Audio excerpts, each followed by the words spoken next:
Imagine you're standing in Rome on a warm afternoon, the kind where the light hits the ochre buildings at just the right angle and everything seems to glow from within. You're somewhere in the heart of the city, maybe near the Pantheon, maybe in a small piazza you stumbled upon, and there's a sound you can't quite ignore. It's the sound of water, a fountain somewhere nearby, its gentle rush echoing off the stone, then another fountain further away, and another. If you listen carefully enough, walking through Rome, you realise the entire city is singing with water. The Trevi Fountain, the Four Rivers Fountain, the countless smaller basins tucked into corners and plazas, they're all speaking to you at once, a chorus you might never have noticed before. But here's what most people don't realise as they toss coins and make wishes. Beneath their feet, beneath every cobblestone street and ancient archway, lies an entire empire of water. Not fountains or baths or the gentle sounds that echo above ground. I'm talking about something far more vast, far more intricate and far more crucial to understanding Rome than anything you'll see on the surface. Beneath the streets of Rome runs a network of channels, aqueducts, tunnels and underground rivers so extensive that for centuries people didn't even know it was there. This hidden infrastructure wasn't built by accident, and it wasn't built in a day. It was the result of centuries of engineering ambition, political will, and an almost obsessive understanding of how water could transform a city. When Rome was at its height, the city consumed more water per person than most modern cities do today. Think about that for a moment. We have plastic pipes, electric pumps, treatment facilities, and yet most of us use far less water than the Romans did nearly 2,000 years ago. At the height of the empire, Rome drew water from 11 major aqueducts, 11 separate systems, each bringing water from different sources, each with different purposes. Those 11 aqueducts carried water through channels that stretched over 500 kilometers, not all visible, most of them hidden beneath the earth. And that water fed more than 1,200 fountains scattered throughout the city. Fountains weren't luxuries in Rome, they were life. They were water for drinking, water for washing, water for the great public baths that served as gathering places and civic centres. And all of it relied on a system so sophisticated, so carefully engineered, that parts of it still function today. The Cloaca Maxima, the Great Sewer of Rome, still drains water from beneath the city. You can actually walk into it if you arrange the right permissions, and there, in the darkness, you'll find stone channels carved over 2,000 years ago, still directing the flow of water with the same efficiency that made Rome possible. It's like stepping into the veins of the city itself, into the living infrastructure that sustained hundreds of thousands of people without the benefit of modern technology. But before we understand how Rome built this vast empire of water, we need to understand where Rome came from and why water was always at the centre of that story. Rome wasn't built in a place chosen for its majesty or its natural defences, though those things mattered. Rome was built where it was because of water.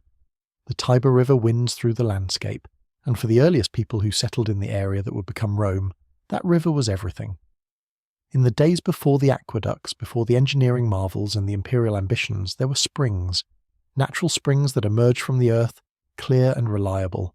There were wells dug deep into the ground, and there was the Tiber itself, providing both water and a way to move goods and people. The city grew around these sources of water the way a tree grows toward light. Early Romans understood something fundamental.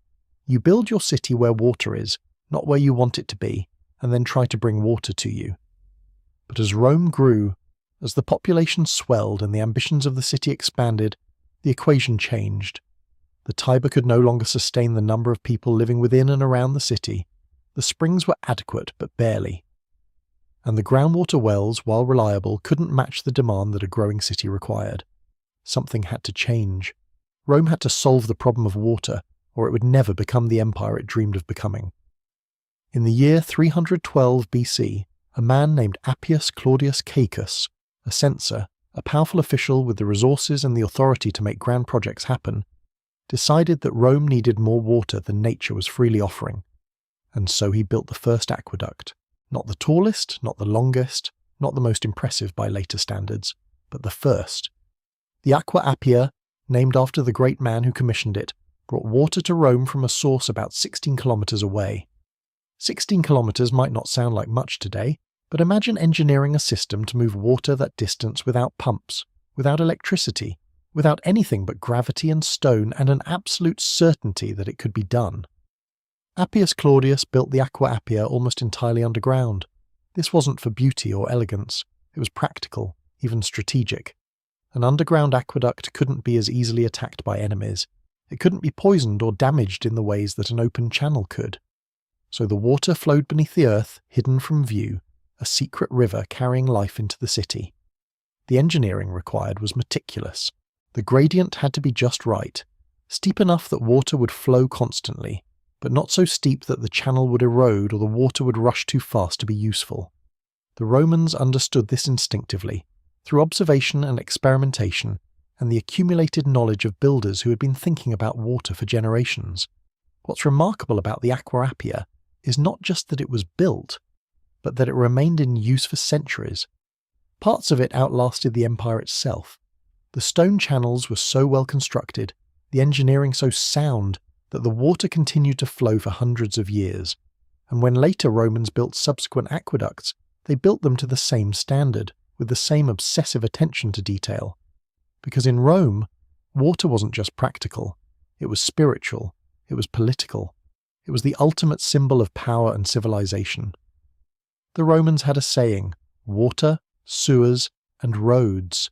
These were the three marks of a civilized society. Everything else, art, culture, philosophy, literature, those things were wonderful, those things made life worth living. But water, sewers, and roads, those were the foundations. Those were what separated Rome from the barbarian lands beyond its borders. To build an aqueduct was to declare that Rome was civilized, that Rome could accomplish what lesser places could not. It was an act of empire, and more than that, it was an act that benefited everyone, rich and poor alike. A wealthy Roman might have water piped directly into his home, into his private bath, but even the poorest citizen had access to the public fountains. They could drink free water, they could wash in the public baths for a small fee, or sometimes for free on certain days. Water was a right, not a privilege. This wasn't entirely altruism. The Romans understood that a city with clean water was a healthier city, a more stable city. Water kept people alive. Water kept them happy. And happy, healthy people don't rebel. So as Rome grew, as it spread across the Mediterranean and incorporated new lands into its empire, the demand for water only increased. The population of the city swelled. More people meant more need for drinking water, more need for water in the baths, more need for water to fill the fountains, more need for water to maintain the public gardens and the great outdoor spaces that made Roman life possible.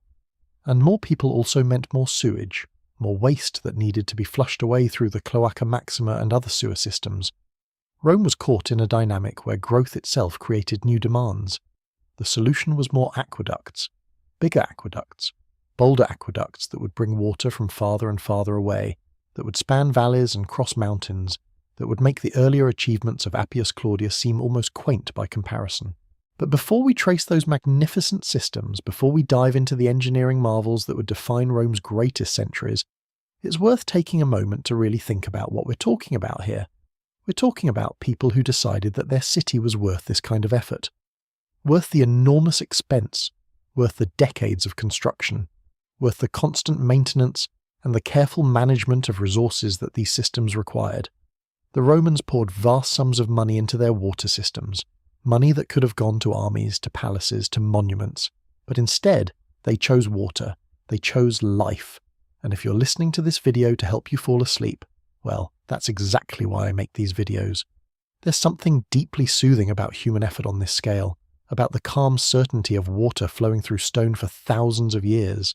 Maybe you'd like to subscribe to the Calm Archive if you haven't already, and let me know in the comments where you're watching from and what time it is. I always read the comments, and I find it genuinely fascinating to see people from all over the world tuning in at different hours in different time zones, all here for these stories. So if you have a moment after this video ends, leave me a comment. Tell me where you are. I'd love to know. Anyway, back to the water beneath Rome and the story of how the city learned to quench an empire-sized thirst. As the centuries passed and Rome's power grew, the single aqueduct that Appius Claudius had built was no longer enough. One aqueduct, no matter how well engineered, has limits. It can only carry so much water. It draws from only one source, which means it's vulnerable if that source ever runs dry or becomes contaminated. And as the population of Rome continued to swell, as the appetite for water only grew larger with each passing generation, the city's engineers and leaders faced a choice: find more water or see the city's growth slow. Rome chose growth. Rome chose to expand its reach, to bring water from farther away, to build the infrastructure that would support an ever larger population. And so, over the centuries, the aqueducts multiplied. Where there had been one, there would be two, then three, then more. Each one a triumph of engineering, each one a statement of Rome's power and ambition, each one carrying water from distant sources, from springs in the mountains, from rivers that flowed away from the city, from underground reservoirs that had been slowly accumulating water for generations. The engineers calculated angles and distances with precision. They consulted maps and made measurements. They studied the flow of water in nature and replicated it in stone and concrete. They were solving a problem that had never been solved on this scale before, and they were doing it with tools and knowledge that would seem primitive to us today. And yet what they built has outlasted empires. The engineering of Rome's aqueducts transcended mere utility. It became art. It became politics. It became the beating heart of a civilization that understood, at its deepest level, that water was life, and that controlling water meant controlling the future. As Rome's population swelled beyond the capacity of that single precious aqua appia, the city's engineers knew they had to think bigger. The demand for water had become insatiable, not just for drinking, but for the elaborate bathhouses that Romans believed were essential to civilization itself, for fountains that would become symbols of wealth and power, for the mills that ground grain into flour, for the elaborate water organs that entertained crowds in amphitheatres. The aqua appia, remarkable as it was, could no longer carry the weight of a growing empire's thirst. In 272 BC, barely 40 years after the first aqueduct was completed, Rome commissioned its second. The Aqua Anio Vetus, the old Anio, drew its water from the Anio River in the hills southeast of the city. This aqueduct stretched for 64 kilometres, and like its predecessor, it travelled mostly underground. The engineers had learned that underground passages protected the water from heat and contamination, keeping it cool and pure as it flowed toward the city. The Anio Vetus was an expansion of thinking. It was Rome testing whether the principles that worked for 41 kilometres could scale to nearly twice that distance. The answer was yes. The water arrived steady and clean, adding to the reserves that quenched the city's growing thirst. But it was the Aqua Marcia, begun in 144 BC, that would capture the imagination of Rome and become legendary for centuries. The Praetor. Quintus Marcius Rex had overseen its construction, and it would eventually bear his name in Roman memory as one of the greatest engineering achievements of the Republic. The Aqua Marcia stretched 91 kilometres from its source in the limestone springs of the Anio Valley, springs that emerged cold and clear from deep underground, filtered through layers of ancient stone. This water carried no sediment, no mineral cloudiness. It was crystalline. It tasted pure in a way that the other aqueducts could not match, and Romans who drank from it swore they could taste the difference. They could taste the limestone springs, the cold mountain stone, the purity of water that had travelled through earth and stone rather than open channels where dust and debris might fall in. The Aqua Marcia was also the first aqueduct to employ the dramatic arched bridges that would come to define Rome's water infrastructure. These were not merely functional, they were statements of power, tall structures of concrete and stone, their multiple tiers of arches carrying the water channel high above the landscape, visible for miles. Where the terrain demanded it, the Marcia climbed. Its engineers calculated precisely how much height was needed, how much gradient was required to keep the water flowing, and they built structures that would still stand nearly 2,000 years later. Those arches across the Roman countryside became iconic symbols of imperial ambition, visible proof that Rome's reach extended far beyond the city walls. The taste of the Aqua Marcia became almost mythological. Later writers would speak of it with reverence, as if drinking it was a privilege reserved for the most discerning palates. Doctors prescribed it for its purity. Wealthy Romans would request specifically that their bath water be drawn from the Marcia. Even as additional aqueducts were built, this one retained its reputation. There was something about water that travelled 91 kilometres through the Roman landscape, through its surveyed channels and underground passages, that made it seem touched by the gods. What had been mere engineering became something approaching poetry in the minds of those who experienced it. As Rome's appetite for water continued to grow, the engineers returned to the drawing board again and again. Each new aqueduct represented not just an addition to the system, but an evolution of understanding about how to move water across enormous distances. In 125 BC, the Aqua Tepula was built. Its name literally meant lukewarm water, and this aqueduct had a specific purpose. It was too warm to be ideal for drinking, but perfect for Rome's bathhouses. As the empire grew wealthier, bathing had become less a practical necessity and more a social ritual, a cornerstone of Roman daily life. The warm water of the Tepula filled the frigid pools and tepid pools and hot pools, where Romans spent hours each day in various states of relaxation and conversation. Then came Agrippa. Marcus Vipsanius Agrippa was the right hand of Augustus, the first emperor, and he would transform Rome's relationship with water in the generation that followed. In 33 BC, as part of his broader renovation of the city, Agrippa commissioned the Aqua Julia. This aqueduct drew its water from the same region as the Marcia, its source in the pure springs of the Anio Valley. The Julia would run for 47 kilometers and would become known for its excellent water quality, its reliability, and its role in supplying some of Rome's most important bath complexes. But Agrippa's most enduring legacy was the Aqua Virgo, begun in 19 BC, and with it came a legend. According to the story, Roman soldiers were searching for a spring to supply the capital, unable to find one that would yield adequate water. They encountered a young girl, a virgin, who showed them where to dig. The spring she revealed was abundant and pure, and it was named in her honor, the Aqua Virgo. The name contained within it that moment of discovery, the girl's kindness, the gratitude of soldiers far from home. Whether this story was literally true is impossible to know, but in Rome, myths and engineering were never entirely separate. Stories made infrastructure meaningful. Stories made water sacred. The Aqua Virgo would travel 54 kilometers from its source to feed the magnificent baths of Agrippa, structures that would become central to Rome's social landscape. And here is something extraordinary. The Aqua Virgo still exists. After nearly 2,000 years, portions of it still flow. The conduit was partially destroyed and damaged through the centuries, particularly during the medieval period when Rome's population collapsed and much of its infrastructure fell into disrepair. But some sections survived, were eventually restored, and modified to fit medieval and later needs. And today, if you walk through Rome, if you visit the Trevi Fountain, that Baroque masterpiece where tourists toss coins and make wishes, where the water cascades and shimmers, you're watching water delivered by the Aqua Virgo. The same aqueduct that Agrippa commissioned, the same water source that the Virgin Girl showed the soldiers so many centuries ago. You're witnessing Roman engineering still working, still functioning, still delivering water after 20 centuries. To understand the Aqua Virgo was to understand a journey.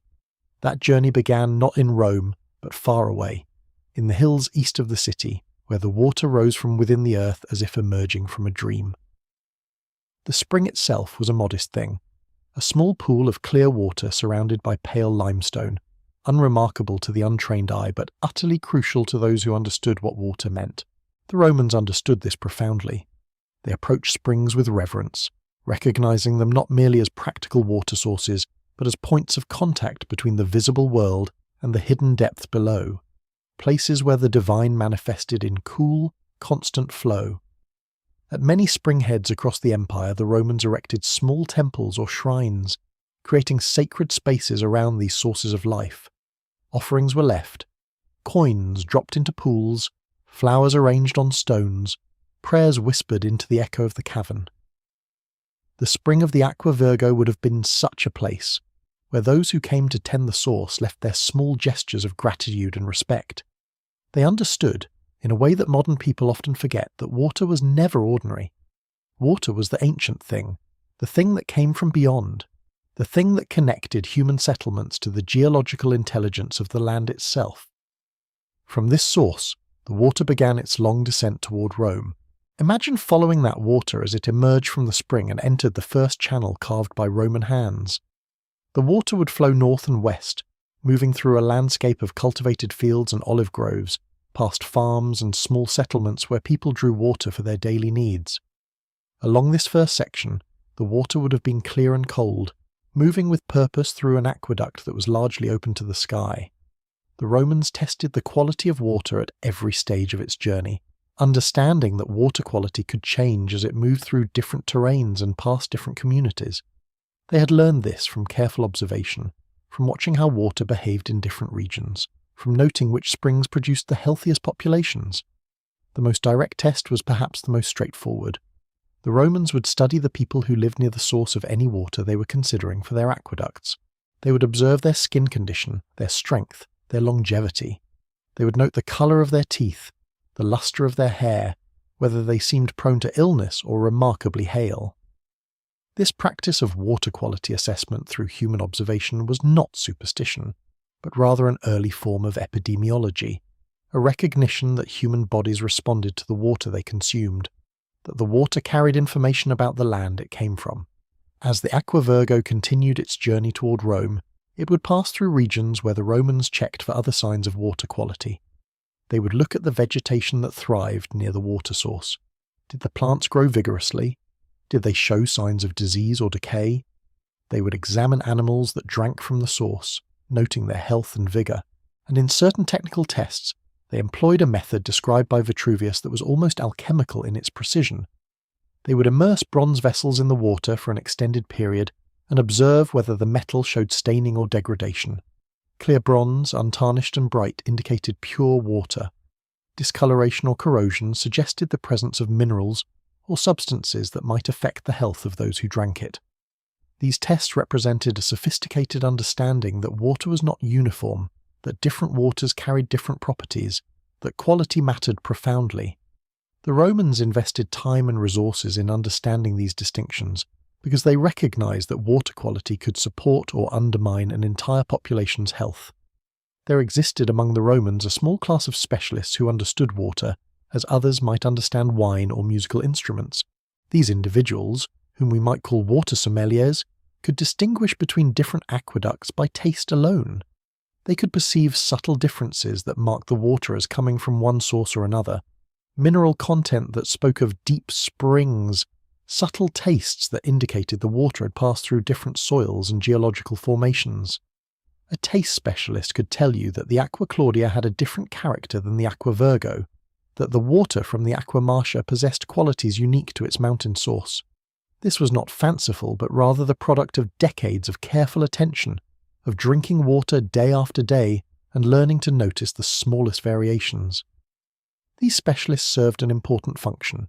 They maintained standards. They ensured that the quality of water supplied to the city remained consistent. They could detect when something had changed in the system that might require investigation or repair. Their knowledge was part of oral tradition, passed from one generation to the next, refined through patient observation and comparison. As the Aqua Virgo drew closer to Rome, it entered tunnels and enclosed channels that protected it from the elements and from contamination. The water would no longer see daylight, but instead flow through darkness, guided by the slight gradient that the Roman engineers had calculated with such precision. This section of the journey was invisible to those living above, yet it was perhaps the most critical phase, the moment when the water was transformed from a natural spring into an engineered system, from something wild into something controlled and directed. The Romans understood that the enclosed sections of their aqueducts required constant vigilance. Water that had been opened to the sky could be observed and tested. Water that flowed through underground channels could become stagnant, could harbour problems that only became apparent when the water emerged. For this reason, the Aqua Virgo had maintenance shafts at intervals, places where workers could descend and inspect the channel, could remove any debris or blockages, could observe the condition of the water itself. These descents into the earth were regular and systematic, part of the infrastructure of maintaining the aqueduct. The workers would see the water in darkness, perhaps by lamplight, would observe its colour and movement, would understand whether the system was functioning properly.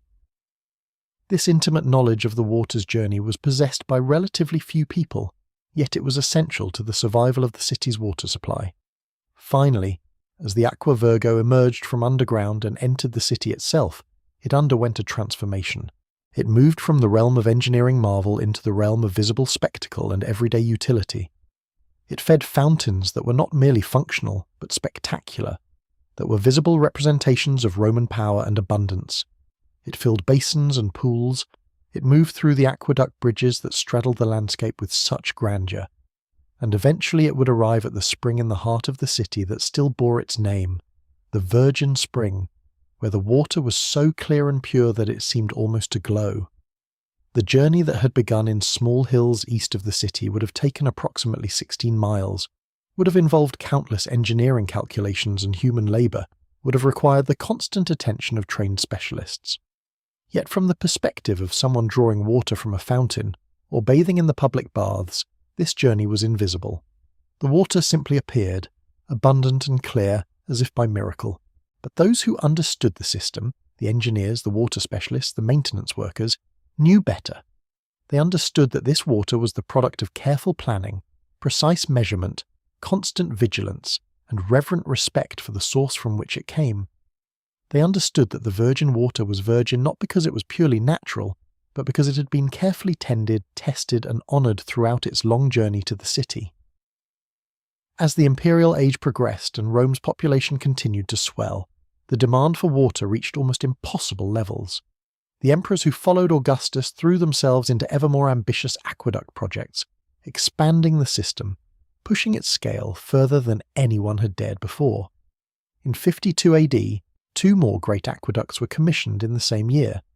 The first was the Aqua Claudia, begun under the Emperor Caligula and completed by his successor, Claudius.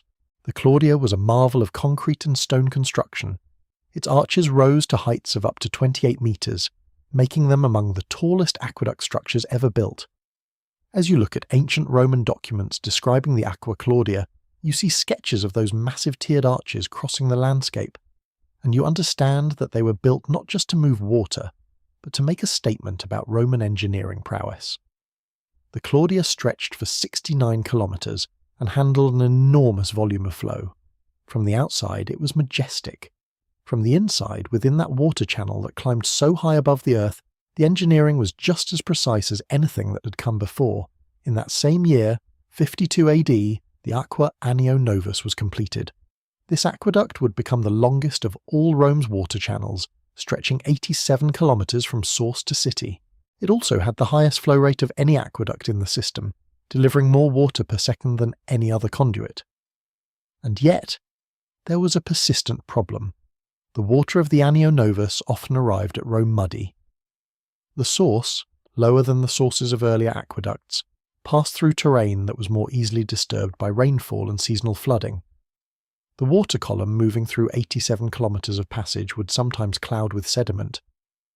There was a hierarchy among Rome's waters then, the pure, famous Aqua Marcia at the top, the reliable and excellent Aqua Julia, the warm, useful Aqua Tepula, and below them, the high-volume but sometimes turbid Anio Novus, a necessary addition to the system, even if its water had to be carefully managed and treated. Even the greatest empire could not make water perfect.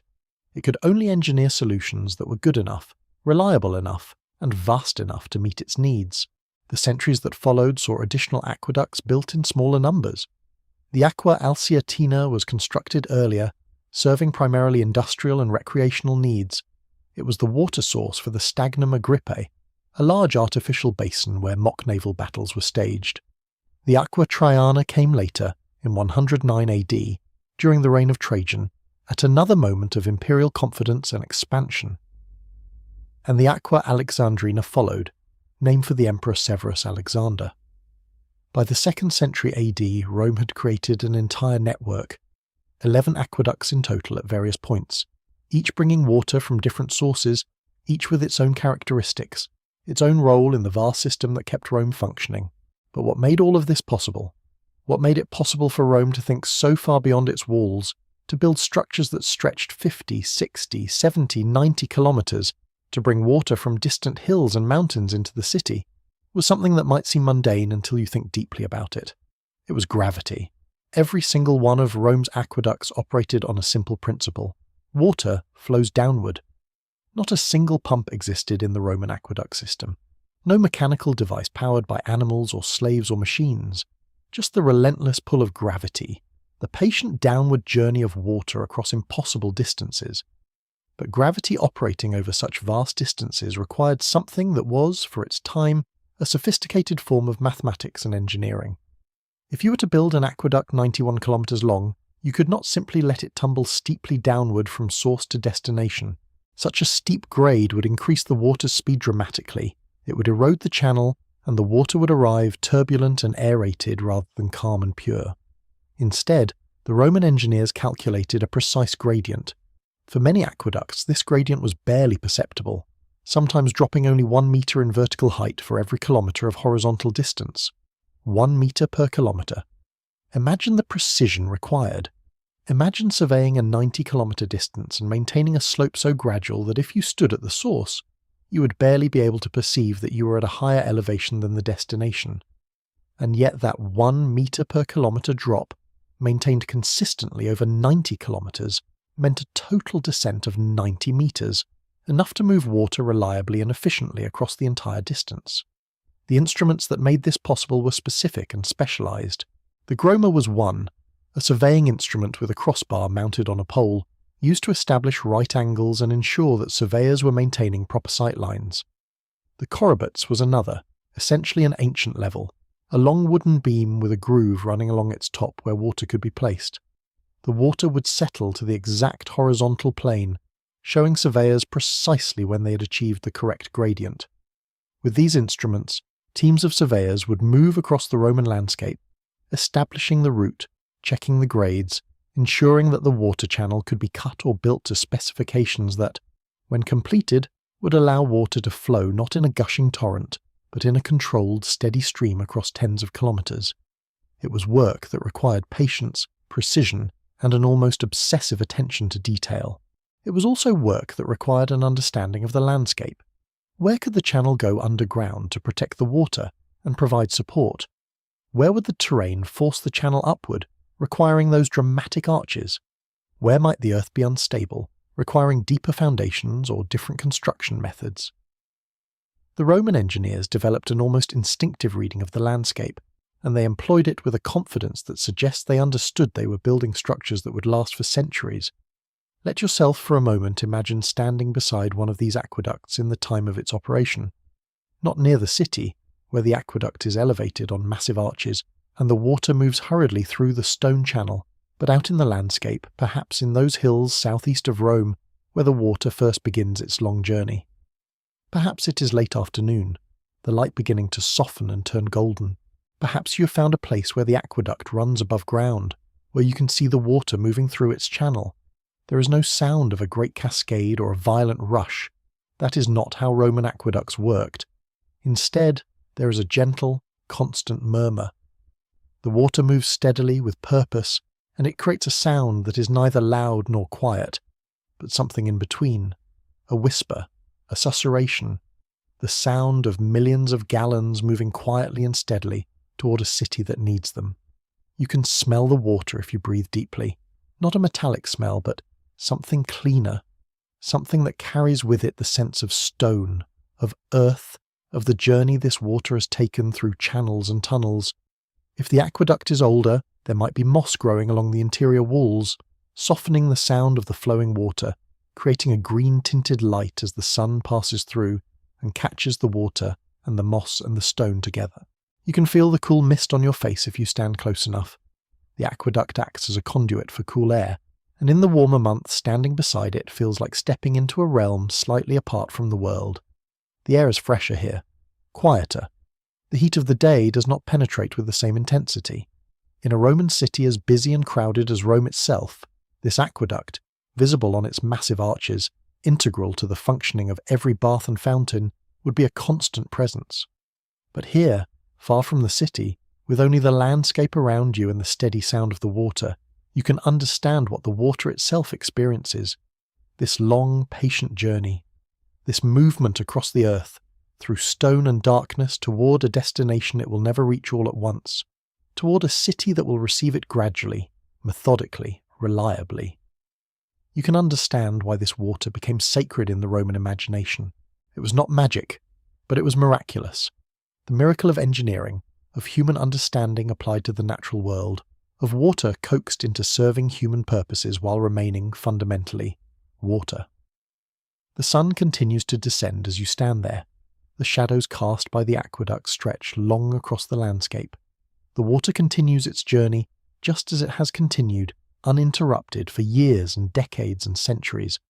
When you eventually turn away, when you return to the world beyond the aqueduct, you carry with you the understanding that you have been in the presence of something vast, something that belongs to infrastructure and engineering, yes, but also to poetry, to the rhythm of empire, to the marriage of human ambition and the natural world's fundamental forces.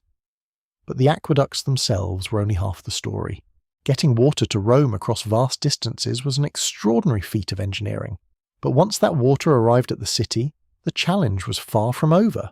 In fact, the engineers would argue, if you had asked them, that the second half of the challenge was just as difficult as the first. How do you take all that water, flowing in from multiple sources at different elevations, and distribute it throughout a city of more than 1 million people? How do you decide which fountains receive priority? Which baths? Which neighbourhoods? How do you move water through narrow streets, up hillsides, to every corner of the city without losing pressure, without allowing it to stagnate or become contaminated? The aqueducts carried the water to Rome, but what happened next? The distribution system, the intricate network of pipes and channels and distribution tanks, the genius and politics and engineering of getting water to the people, that is the next chapter in Rome's relationship with water beneath its streets. Once the aqueducts had done their work, channeling water across hundreds of miles from the hills and mountains into the city proper, Rome faced a new challenge entirely. The water had arrived, yes, but now it had to be distributed. Thousands upon thousands of people needed access to it, and the Romans understood something fundamental about systems that we might take for granted. The point where water enters a city is not where everyone can simply access it. There needed to be a method. There needed to be order. This is where the Castellum Divisorium comes in, a structure so elegant in its simplicity that it might be one of Rome's greatest engineering triumphs that nobody has heard of. Think of it as the circulatory system's heart, a large distribution tank where the incoming water from the aqueduct would arrive and then be split, deliberately and carefully, into 3 separate channels. Each channel had its own purpose, each had its own priority. The first and most important channel fed the public fountains scattered throughout the city. Imagine standing in a Roman neighbourhood, and the only reliable source of water you have access to is the fountain at the corner of your street. These weren't decorative features, they were lifelines. The Castellum Divisorium ensured that clean, fresh water was constantly flowing into these public fountains, serving the poorest citizens, the slaves, the merchants who needed water for their businesses. Everyone could access this water. It was the democratic promise built into the system. The second channel flowed directly to the public baths, the thermae. Rome's baths were not luxury items in the way we might think of them now. They were gathering places, social centres, places where people spent their afternoons. The Romans understood that consistent water flow to the baths was essential to the city's well-being, both practically and culturally. Enormous quantities of water were needed to keep these massive complexes running, to fill the tepidarium and the caldarium, to keep the water warm and fresh. The baths had their own priority in the system, second only to the public fountains. And then came the third channel, reserved for wealthy private customers. If you were rich enough, if you had the connections, if you could pay the water commissioner, you could have a direct pipe running into your home. This water flowed in the same way, with the same gravity-fed system, but it was yours alone. You could have your own fountains, your own bathing facilities, the luxury of unlimited water at your fingertips. The Castellum Divisorium made this tiered system possible. It was efficient, it was deliberate, and it was recorded for posterity by Vitruvius, the Roman architect who documented these systems with the precision of someone describing the anatomy of a living thing. Beneath the streets of Rome, an entire invisible network pulsed with this distributed water. Lead pipes, called fistulae, carried water in one direction and another, their weight and density preventing contamination, their smooth interiors allowing water to flow without resistance. You can still find sections of these ancient lead pipes today, still lying beneath Roman soil, and when you touch them they feel almost impossibly heavy. The Romans recognized that certain materials were better suited to carrying water, and lead, for all its eventual consequences, had properties that made sense at the time. Alongside these lead pipes ran terracotta pipes, clay tubes fitted together carefully, less sturdy than lead but cheaper, more available, sufficient for the job when properly maintained. These pipes didn't run through pressurized systems the way water moves through modern cities. Rome's water system was something entirely different. Water would flow down from the elevated aqueducts into the Castellum Divisorium and then into a series of carefully positioned elevated tanks, secondary reservoirs positioned at various points throughout the city. From these elevated tanks, water would flow downward by gravity alone to reach the fountains, the baths, the private homes. Gravity was the engine that powered the entire system. This meant that neighbourhoods built on higher ground had naturally better water pressure. The water reached them easily, but if you lived in a valley, if your neighbourhood sat lower than the elevated tanks, your water pressure would be weak. The same system that served everyone could serve some better than others, and there was nothing to be done about it, but to understand that this was how nature worked, how physics worked. The wealthy customers with private connections understood this acutely. They would hire the water commissioner, the curator aquarum, to ensure their pipes ran at the right elevation to maximise pressure. This was a position of considerable power and responsibility. The most famous curator aquarum in Roman history was a man named Sextus Julius Frontinus, who took the position around 97 AD, late in his life, after a distinguished military and political career. Unlike so many other administrators whose names have faded into the anonymity of centuries, Frontinus left us something remarkable, a detailed written account of his work called De Aqueductu, concerning aqueducts. It reads like an operations manual because essentially it is. He describes the aqueducts in meticulous detail, provides measurements, discusses maintenance procedures, and documents the entire system as it functioned at the end of the 1st century AD. But more than that, Frontinus gives us insight into something that troubled him deeply: water theft. The moment the system was complete, people began stealing from it. Not out of cruelty, but out of desperation and greed, the usual human impulses. Someone would find a section of pipe running beneath their property and make an unauthorized connection. A small puncture, a little clever piping, and suddenly they had water flowing directly into their home without paying the curator aquarum. The practice was so widespread that Frontinus was genuinely shocked. He discovered hundreds of these illegal connections, hundreds of places where the system was being bled away secretly.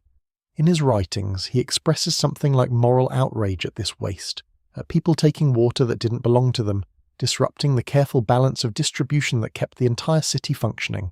One can imagine Frontinus, an older man being asked to take charge of the water system, perhaps expecting a ceremonial position, instead finding himself in a city where hundreds of people were cutting into the aqueducts like thieves in the night. He set about documenting the problem and enforcing the regulations. Some scholars suggest he managed to recover a significant portion of the lost water, returning it to the official distribution system. Whether this was successful, or merely an attempt to hold back the tide of human nature, is unclear. What is clear is that Frontinus cared. He cared about the system and about justice, and he wanted posterity to know how the system worked and why it mattered. As we move deeper into the underground network of Rome, we must also speak of the system that worked in reverse, not the pipes bringing water in, but the tunnels carrying waste away. This is where we encounter the Cloaca Maxima, one of the most magnificent and mysterious structures in all of Roman engineering. The Cloaca Maxima, the Great Sewer, has a history that stretches back far earlier than most Roman structures. Its origins are murky, difficult to pin down with certainty, but tradition and archaeology both suggest it was begun during the reign of the Etruscan kings, possibly under Tarquinius Priscus, sometime around 600 BC. Rome, at that time, was not the gleaming city of marble and stone that we picture now. It was a settlement in a marshy valley, prone to flooding, with no natural drainage. The valley that would become the Roman Forum, the heart of the empire, the centre of political and commercial life, was essentially a swamp. The Cloaca Maxima was built to drain this swamp, to carve a channel through which water could flow away from the populated areas and toward the Tiber River. In its earliest form it was an open channel, visible and accessible, probably more ditch than tunnel. But as Rome grew and as the city above it was rebuilt again and again, the cloaca was enclosed, covered over, transformed into something more like what we might recognize as a tunnel. Great arches of stone were built over the top of it, strong enough to support the structures being erected above. The tunnel itself became truly cavernous in places, large enough to accommodate a boat, we're told.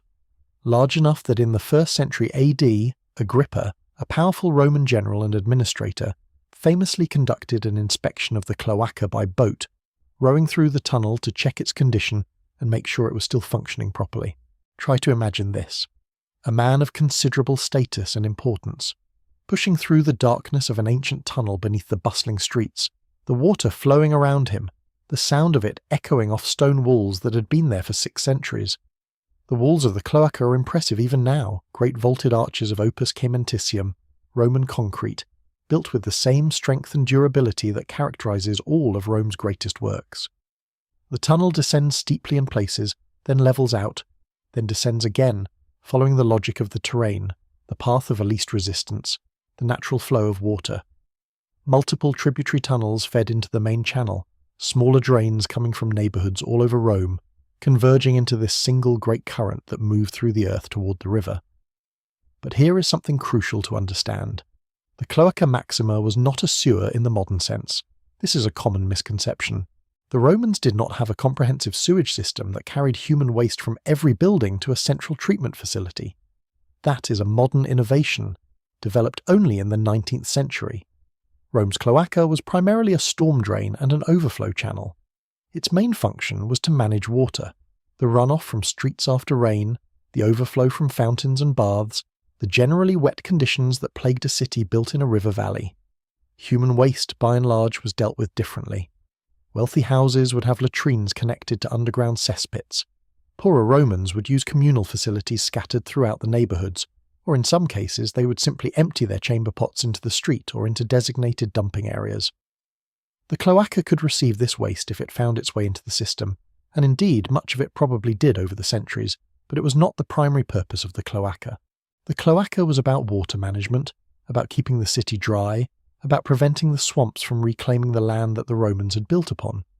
What is remarkable about the Cloaca Maxima is not just that it was built, though the engineering feat was considerable, but that it is still partially functional today.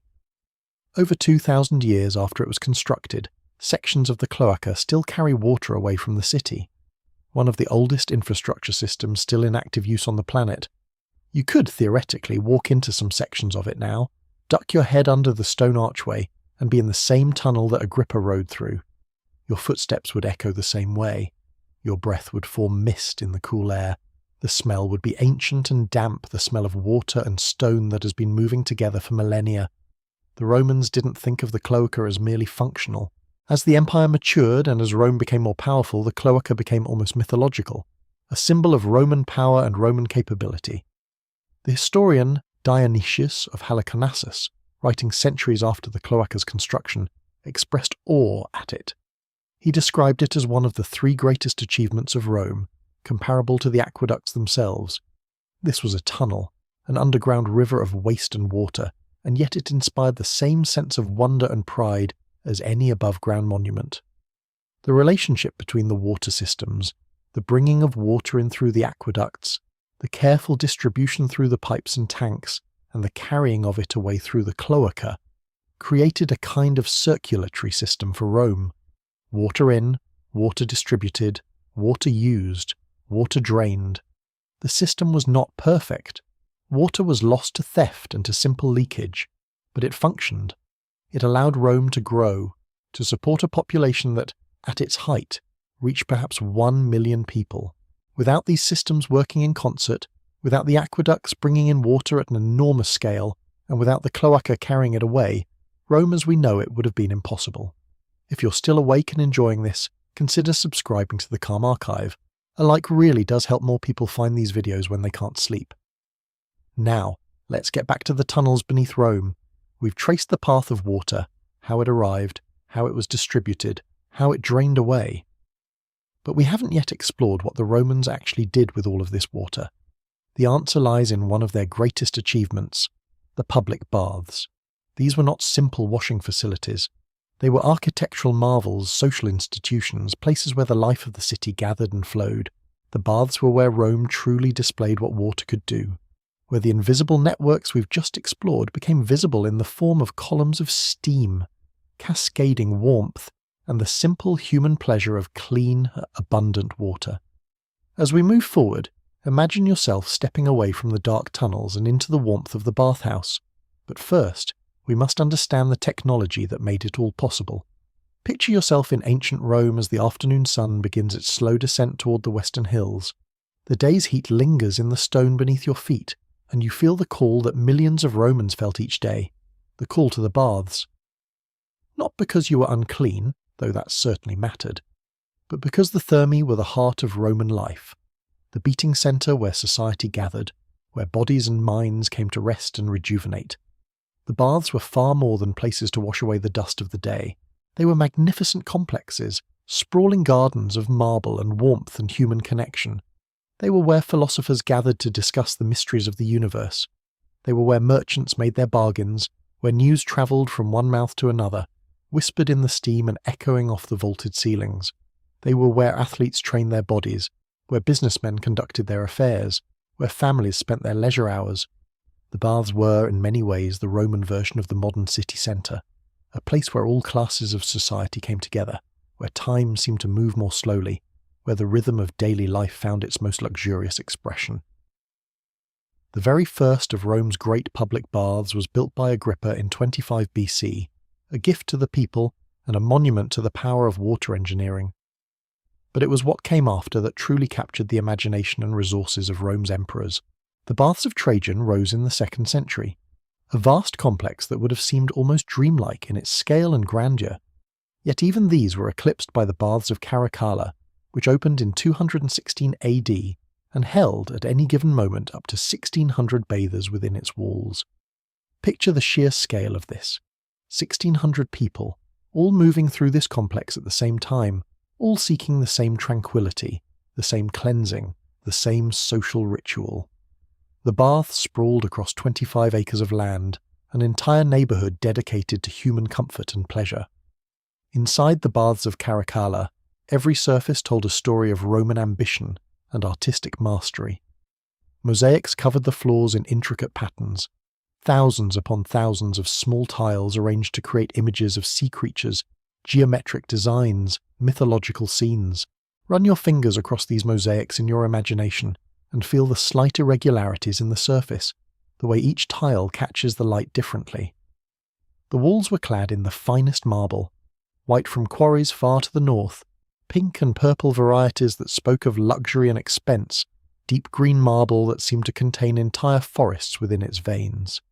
Gardens surrounded the bathing chambers, green spaces where one could walk between rooms and feel the transition from the heated interior to the cooling effect of shadow and vegetation. Libraries stood within the complex too, where the literate could browse scrolls while waiting for their turn in the caldarium. Gymnasia provided space for the young men to exercise, to oil their bodies and compete in wrestling and other athletic pursuits. Everywhere you looked within the baths of Caracalla, there was beauty, order, and the unmistakable message that Rome and its people deserved comfort. But the crowning achievement of Roman bath architecture came with the baths of Diocletian, the largest public bathing complex ever constructed. 3,000 people could bathe simultaneously within its chambers, 3,000 voices echoing together, 3,000 bodies moving through the carefully orchestrated sequence of rooms and temperatures. The baths of Diocletian were so vast, so grand, that their ruins would later be incorporated into a Christian church, their scale and strength too magnificent to simply demolish and discard. Now, let yourself move through these baths as a Roman citizen would have, following the ancient sequence that governed bathing ritual. You arrive at the apoditerium, the changing room. Here, attendants move among you, taking your clothes, storing them safely. There is a certain relief in removing the weight of your garments, in preparing your body for the experience to come. Feel the coolness of the apoditerium around you, the slight echo of voices and footsteps on the tile floors. The air is still relatively cool here, a transition space between the world outside and the heated chambers within. From the apoditerium you move to the palestra, the exercise yard. This is an open space, often with a colonnade of columns surrounding it. Here, the young and athletic oil their bodies and engage in physical training, wrestling, boxing, discus throwing. The afternoon light falls across the yard, warming the stones. If you were an athlete, this would be where you exerted yourself, where you built strength and tested your prowess against others. but if you came simply to bathe and socialize, you might move through here more slowly, observing the young men at their training, feeling the energy and vitality of their movements. Then comes the transition into the heated chambers, and this is where the true magic of Roman engineering reveals itself. You step into the tepidarium, the warm room. The temperature shift is gradual, gentle. The air is pleasantly warm, not yet hot, and this transitional space allows your body to acclimate, to prepare itself for what is to come. The walls surround you in soft warmth, and you can feel the gentle heat rising through the floor beneath your feet. Your first taste of the engineering marvel that lies beneath you. From the tepidarium, you move into the caldarium, the hot room, and here the full force of the Hippocos system envelops you. The caldarium is typically the most ornate room, with the finest decorative elements and the most impressive architectural details. The heat is considerable now, warming you deeply, opening your pores, making your muscles relax and soften. The air is thick with moisture and warmth, and there's often a large warm water pool in the caldarium called the alveus, where you can immerse yourself partially or fully. The walls around you are often clad in marble that has been warmed by the heat circulating beneath, and there may be niches with statuary or fountains providing water of various temperatures.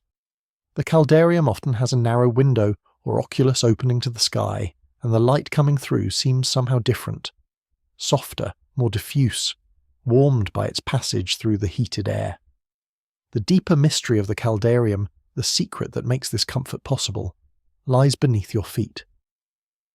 Below the marble floor, beneath the paving stones, runs an intricate system of hippocausts, perhaps the most ingenious heating innovation Rome ever devised. Imagine the space beneath your feet, a forest of small pillars called pilae, rising from the foundation like miniature columns. These pillars support the floor you stand on, but more importantly they create a void beneath, an empty space through which hot air can circulate. This air comes from the prefernium, the furnace room, often located to one side of the bathing complex where enslaved workers tend massive fires, feeding them constantly with wood and coal, keeping them burning day and night. The heat generated by these furnaces is drawn forward into the hippocaust space beneath the floors. The hot air rises, circulating through this underfloor network, warming the stones above and the very structure of the building itself, and the system grows even more clever still. The walls of the caldarium are not solid. They are hollow, divided into narrow vertical shafts called tubuli. As the hot air circulates beneath the floor, some of it rises into these tubuli, warming the walls themselves from the inside. Your back, as you stand in the caldarium, is being warmed not just by the ambient heat of the room, but by heat radiating from the very walls surrounding you. The entire chamber becomes a vessel of warmth, a carefully engineered envelope of heat that envelops and embraces you. This is central heating, not the familiar heating of modern times with its furnaces and ducts, but a system so effective, so well designed, that it would not be meaningfully improved upon for nearly 2,000 years. The Roman bath, in its full operation, was a world unto itself, a world of water in all of its manifestations, moving through the hippocaust channels beneath the floor, steaming from the caldarium, cooling in the frigidarium, warm on the skin and in the ears. The sound of a bathhouse in its hours of maximum use was something that visitors either adapted to or found overwhelming. There was the constant low rumble of the hippocaust, the distant roar of the furnace that heated the water, a sound so constant that it became almost subliminal, a presence felt as much as heard. Over this foundation sound layered all the other voices of the bathhouse. The splash of people entering the water, the explosion of displaced water, the sound echoing off the curved ceilings and stone walls. Multiple bathers meant multiple splashes, sometimes synchronized and sometimes chaotic, creating a kind of liquid percussion that filled the space. There were voices, conversations between friends who had come together, greetings called from one room to another, negotiations between bathers and slaves or vendors. The sound of water moving through aqueducts and channels, flowing into basins, the minor musical notes of water finding its level and rest. And there were the more intimate sounds that were quieter but omnipresent, the scraping of strigils across skin, metal on flesh, the methodical sound of people cleaning themselves of oil and exertion.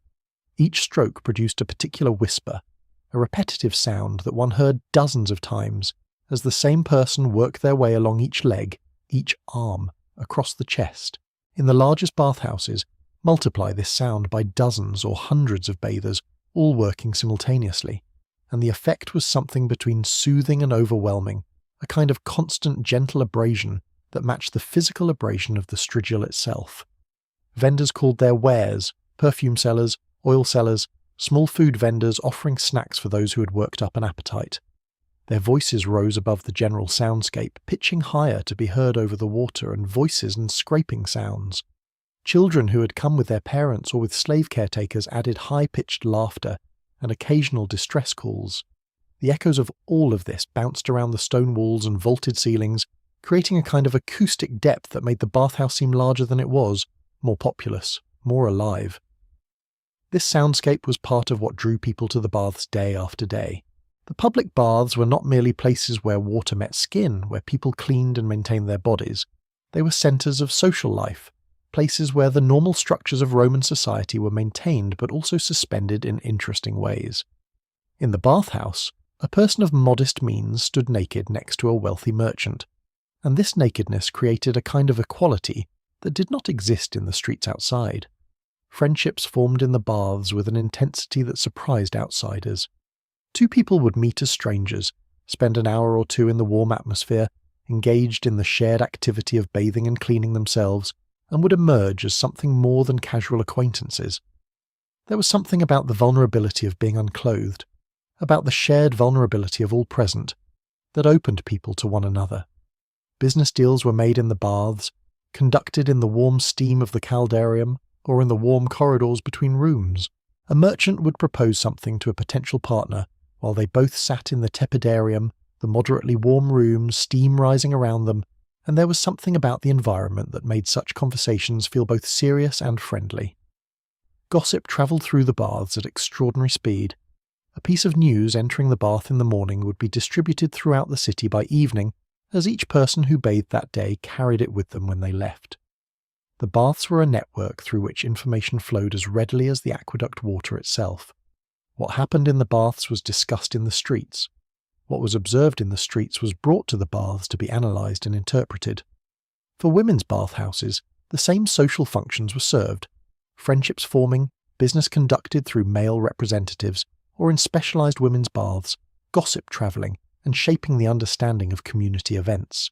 As the afternoon moved toward evening, the rhythm of the bathhouse would gradually slow. The earliest bathers, those who had come in mid-morning or early afternoon, would finish their business and depart. The water would cool slightly as fewer bodies entered the caldarium to be reheated by the furnace. The vendors would pack their goods as the crowd thinned. The sounds would become less dense, less overlapping, more spacious. In the late afternoon, the remaining bathers would often linger longer than seemed necessary, as if reluctant to return to the world outside. These late-day bathers had a particular quality, sometimes elderly people who came for the therapeutic benefits of the warm water, sometimes middle-aged men who seemed to be avoiding returning home, sometimes young people who were simply enjoying the social space. The slaves who maintained the baths would begin their preparations for evening closing. They would sweep the floors, scrub the basins, clean the spaces between the columns where dirt and debris accumulated.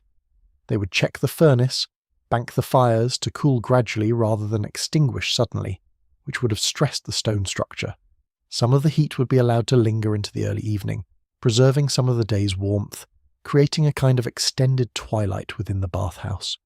The last bathers would feel this cooling, would experience the water's temperature dropping degree by degree as the heat of the day was allowed to disperse.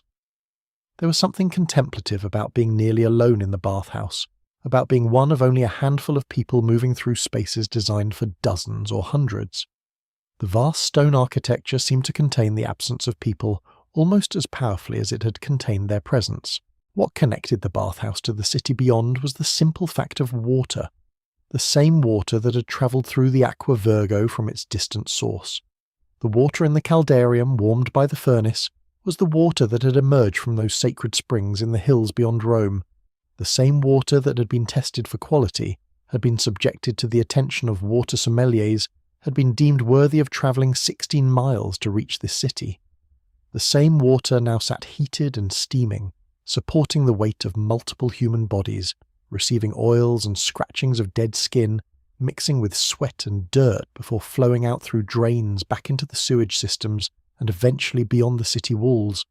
To understand the baths was to understand one end of a vast system. The aqueducts were bringing water to the city for many purposes: drinking, the operation of mills and fountains, the irrigation of gardens. But among all of these uses, the baths represented something particularly luxurious and particularly symbolic. The baths existed because Rome had the engineering capacity to move extraordinary quantities of water over great distances. The baths existed because the city had the wealth and the will to heat this water and offer it to the public. To bathe in Rome was to participate, knowingly or unknowingly, in a technological and social achievement that was remarkable for its scale and vision. And to bathe in the late afternoon, as the water cooled and the bathhouse gradually emptied, was to sit at a moment of transition between the daytime city and the evening city, between the public social space of the baths and the private domestic spaces of home, the warmth of the water lingering on the skin even after leaving, the smell of oils and steam still clinging to clothes and hair, the memory of voices and splashing and the scrape of metal on flesh. These sensations followed the bather out of the bathhouse and into the cooling evening. The water that had come so far had now completed its journey through the city, had served its purpose, had been used and released.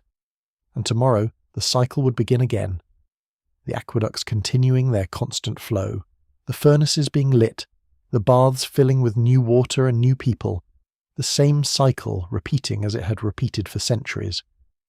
In the caldarium, you might soak in the warmth, floating in the alveus, feeling the weight of the day lifting from your body.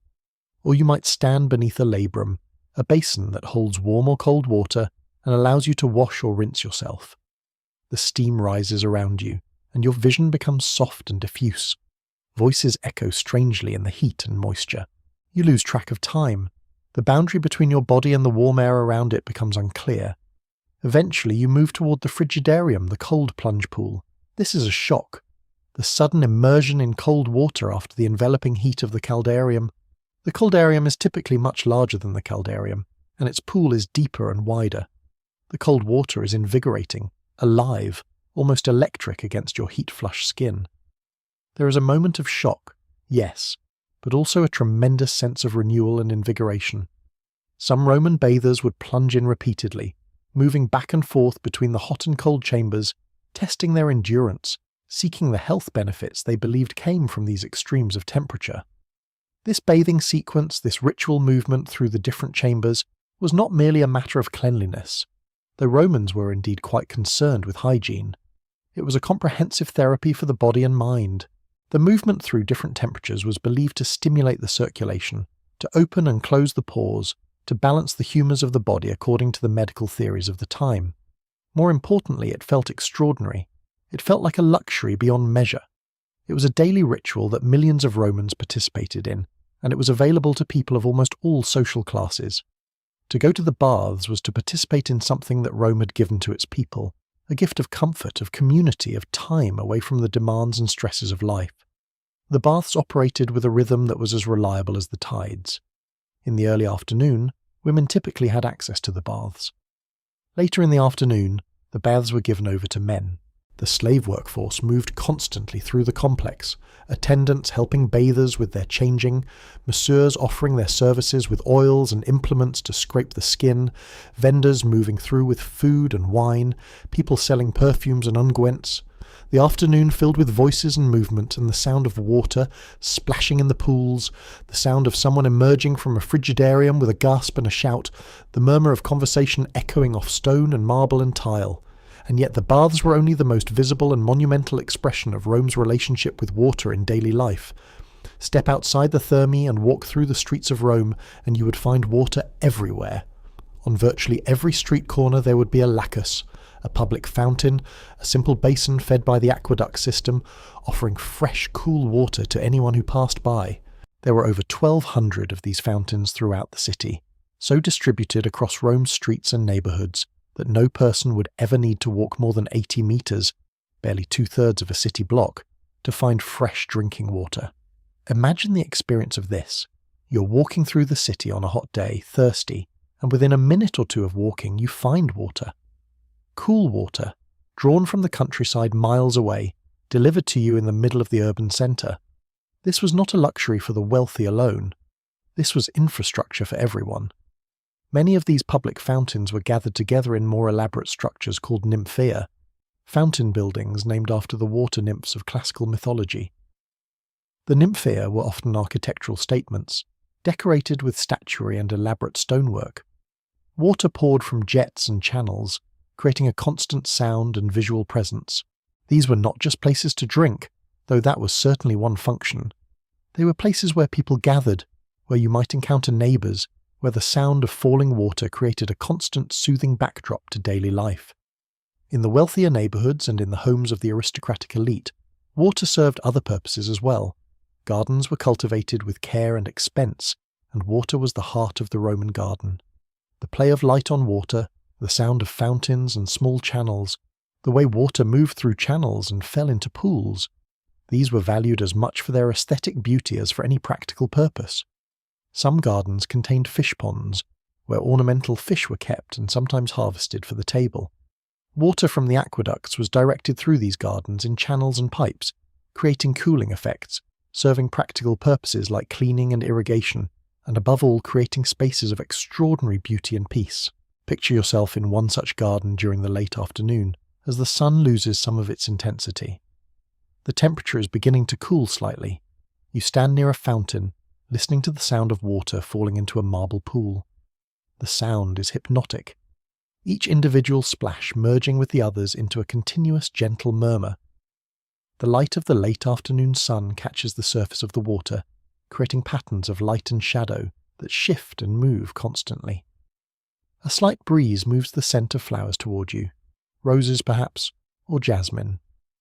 The marble of the pool surround is still warm from the day's heat, and you can feel that warmth beneath you if you sit. Somewhere in the distance you can hear voices, but they are muted, unobtrusive. The garden seems to exist in a world apart from the bustle of the city beyond its walls. Now imagine yourself as evening approaches and the sun draws near the horizon. You have spent your afternoon in the baths, and now you are walking home through the streets of Rome. The worst heat of the day is past, and there is a certain mellowness to the light. The stone buildings around you seem to glow with warmth. The pale marble, the earth-coloured brick, the warm terracotta tiles of the roofs all seem to hold the memory of the day's heat and release it slowly as the sun sets. You pass by one of the public fountains, and you pause. The water in the basin is cooler now, as the evening approaches, and you cup your hand and drink. The water is refreshing, clean, perfect. A few other people stand near the fountain. You recognise one of them from the baths this afternoon. There is a moment of connection, a nod, a slight smile, then you move on. As you walk further, the evening grows gradually cooler. The voices of the city seem to acquire a different quality. Perhaps the voices of workers preparing the evening meal, perhaps the sound of shopkeepers closing their stalls for the day. And beyond, you can hear something else. The sound of water from the baths complex you visited this afternoon, or perhaps from another set of baths in a different neighbourhood. The sound of water splashing in fountains and pools, the murmur of the Hippocus system still working beneath the buildings, the whisper of water running through channels and pipes and aqueducts. Rome is a city built on water, sustained by water, kept comfortable and clean and livable by the miraculous flow of water from far beyond the city walls. This entire ecosystem of comfort and cleanliness and community, from the grandest baths of Caracalla with their marble and mosaics and libraries, down to the simplest public fountain on the corner, was made possible by an engineering achievement of staggering proportions. The aqueducts brought water into the city, but then what? How did that water get distributed? How did it reach the baths in the right quantities and temperatures? How did the hypercourse systems work so effectively? How were these massive bath complexes even constructed in the first place? The water infrastructure of Rome represented not just engineering prowess, but a profound mathematical understanding, a mastery of materials, a coordination of labour on a scale that still astonishes us today. Consider the sheer logistics of moving water. The aqueducts brought millions of gallons of water into the city each day, and this water had to be directed to countless destinations, to the baths, to the fountains, to the wealthy homes, to the military barracks, to the public works. This required an elaborate system of distribution pipes, channels and reservoirs, all of which had to be carefully planned and executed. The surveyors who laid out these systems, the equerri, the water engineers, were among the most skilled professionals in Rome. They understood gradients and slopes. They understood how water moves through pipes of different diameters. They understood how to create branches and diversions that would send water where it needed to go while maintaining pressure and flow. The building of the baths themselves represented a mastery of materials and engineering that is almost difficult to comprehend.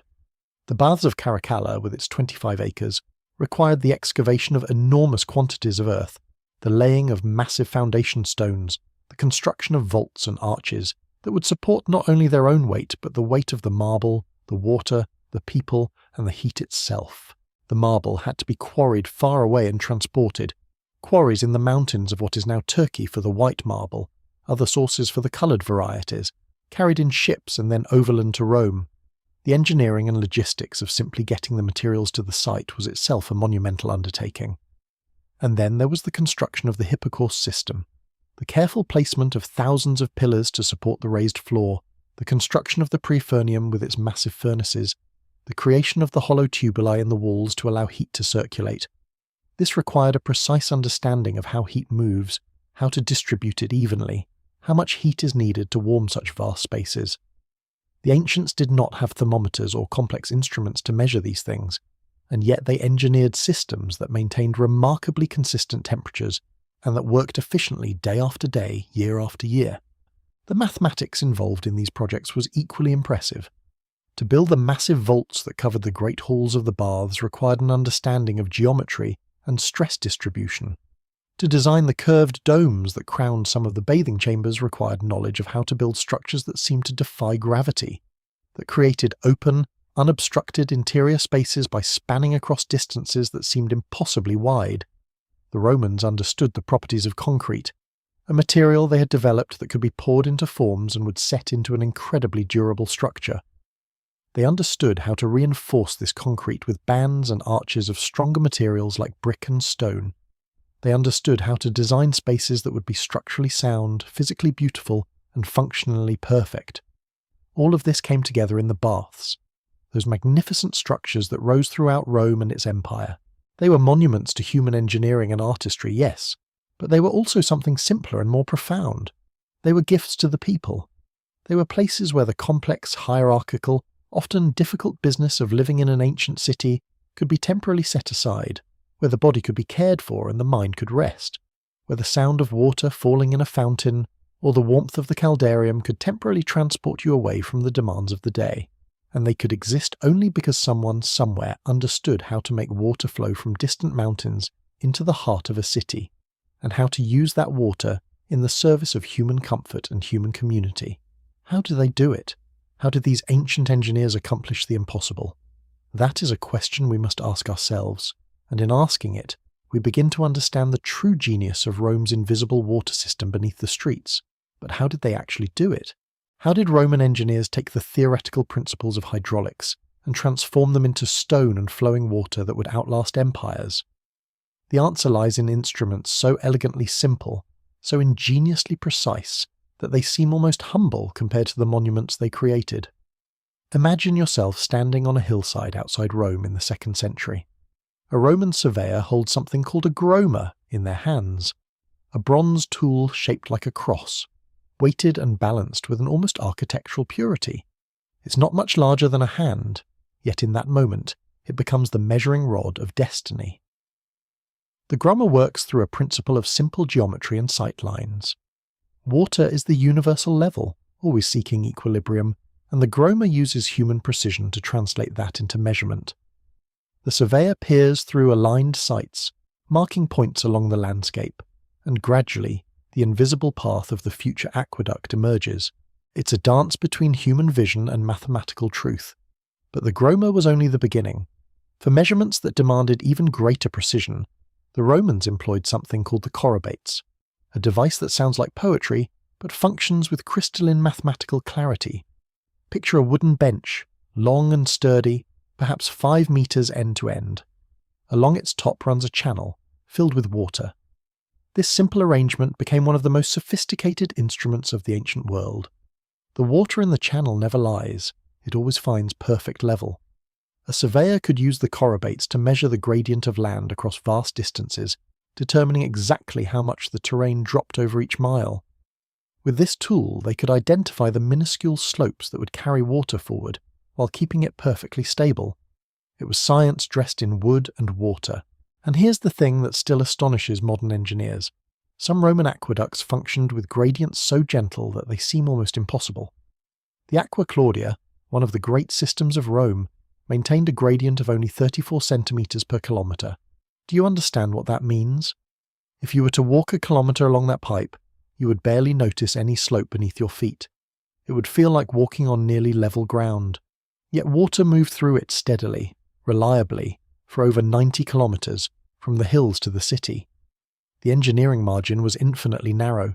Too steep, and the water would flow too quickly, eroding the channels, wearing away stone that had been carefully fitted. Too shallow, and the water would stagnate, fouling, becoming sluggish and eventually pooling. The chorobates and the grommer made this impossible balance possible. They turned the human eye into a tool that could measure fractions of a percent, and they did it with mathematics that most modern people would struggle to comprehend. Once the surveying was complete, once the invisible line of the aqueduct had been mapped across the landscape, came the construction itself.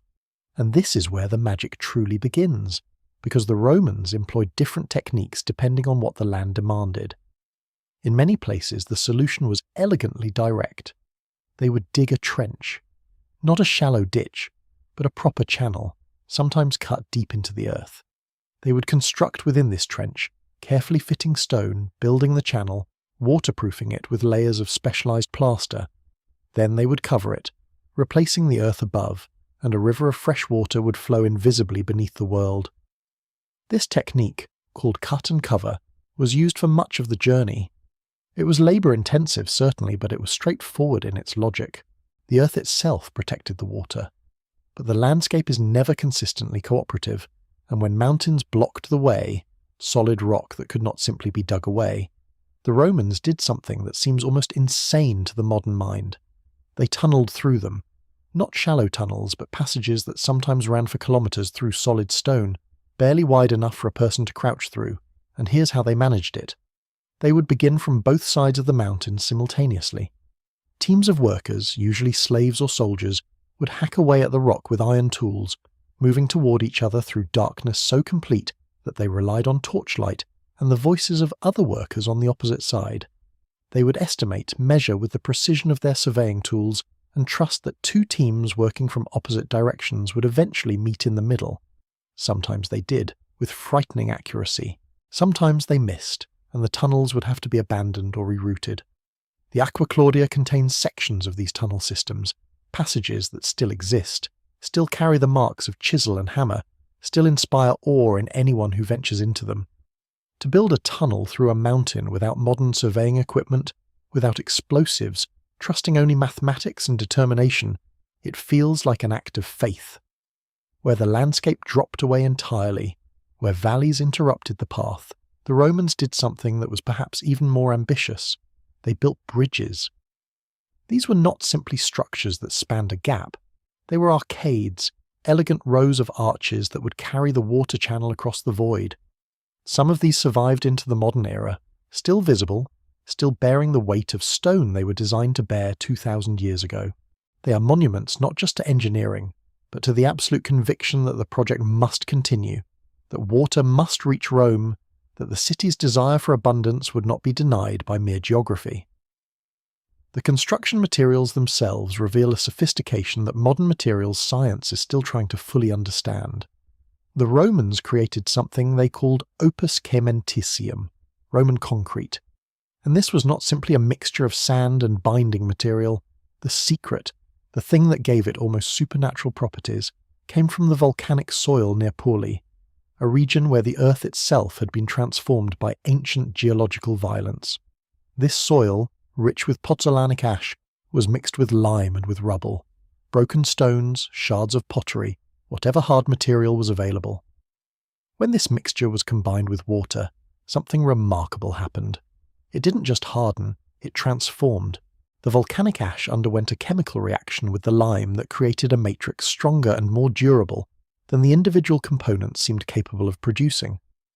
And here's the almost supernatural part. Some Roman concrete actually grew stronger as the centuries passed, particularly when it remained in contact with water. Modern scientists have examined Roman structures that are literally stronger today than the measurements suggest they were when first built. The water that was supposed to potentially degrade the material instead seemed to hone it, to refine it into something more perfect. It's as if the concrete was learning, adapting, becoming more resilient over time. The pozzolanic ash did this, the volcanic earth did this, and the Romans, working with the materials at hand, had stumbled upon something almost alchemical. But concrete alone would not have been sufficient. Water is patient, infinitely patient, and given time, it finds its way through even the smallest imperfection. So the Romans developed an additional layer of protection, a waterproofing system called opus signinum. This was a plaster made from crushed terracotta, broken pottery tiles ground into fine particles, mixed into a mortar with lime. This paste was then applied to the interior surfaces of the channels with meticulous care. Layer after layer was added, each one smoothed and polished, creating a surface that was both smooth and water-resistant. Modern analysis suggests that this material actually becomes more effective over time as the particles settle and bond more completely. The Romans may not have understood the chemistry at a molecular level, but they understood something essential, that care, repetition, and refinement could create near perfection. This is a lesson that extends far beyond engineering. The workforce that built these systems was diverse and in many ways invisible. The grand conception came from the ideals and the engineers, the men who had studied geometry and understood water.